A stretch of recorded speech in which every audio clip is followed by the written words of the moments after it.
Kenapa barnacle atau teritip sering menempel di berbagai permukaan?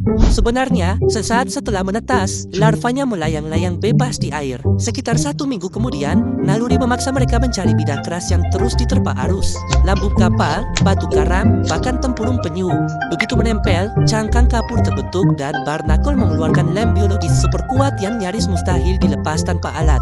Dengan menempel, mereka tinggal diam saja, lalu arus membawa plankton segar langsung ke penyaringnya. Energi tersimpan dan hidup pun terjamin.